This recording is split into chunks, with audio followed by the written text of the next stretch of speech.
This is the video from the day 2 of the oil painting all masters technique portrait workshop. On a day 2, I made a cartoon drawing and primed the canvas. Now it's time to transfer my drawing to the canvas. You can use carbon paper or just spread pressed charcoal over the backside of your drawing. Now I'm taping my cartoon back to canvas and start tracing. Make sure that you press hard enough so the charcoal particles actually stick to the canvas. While tracing, try not to rest the side of your hand on paper. It will leave unexpected dark spots on canvas. Remember to trace not just the outlines of nose, lips, and face, but also all paths of major change in lighting, like highlights, core shadows, everything that helped you stress the structure of the face. You don't want to search for these lines again on your canvas. You can just transfer them from your drawing. Now it's time to remove the drawing and clean up the canvas a little bit. And now I'm spraying a fixative over my charcoal to prevent charcoal particles from mixing with paint. If you don't have a strong fan in your studio, you better do it outdoors. Next step, squeezing out black oil paint with a little bit of yellow ochre. We add yellow ochre so that the black doesn't look too cool. Looks kind of more brownish. And I start painting all the dark spots of my painting, all the shadows, with this brownish black color. I'm using a flat, medium-sized brush for the hair and clothes and smaller flat brush for details like eyes, shadows under the nose, and the lips. Sometimes I blend with my finger. On the right from my canvas, you can see a preparational drawing I made on day 1. And I'm also looking at the original photo reference.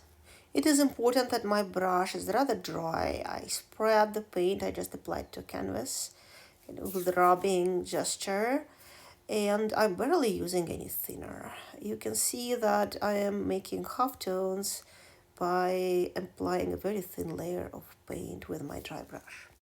The overall halftone of the face smudged the facial features a little bit, so I'm refreshing the outlines, adding some accents, checking on the likeness. And now I'm switching to shading the neck, shoulders, and sling with the baby. And once I'm done with that, I'm ready to start on the highlights of this work. I'm mixing titanium white oil paint with a little bit of yellow ochre. Shouldn't be too yellow, rather ivory color. And I'm applying thick strokes of this color where the light hits the face at 90 degrees, where the highlights will be.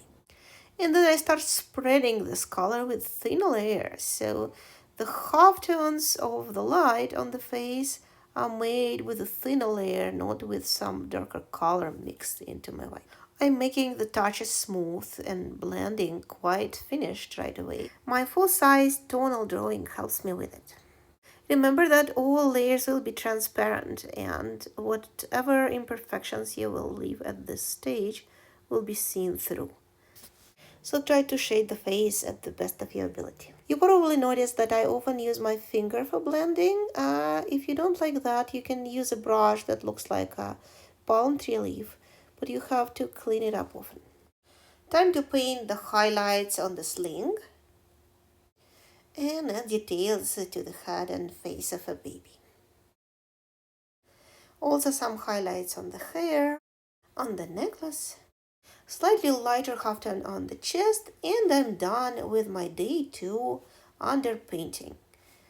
Alright, now it's your turn. Good luck.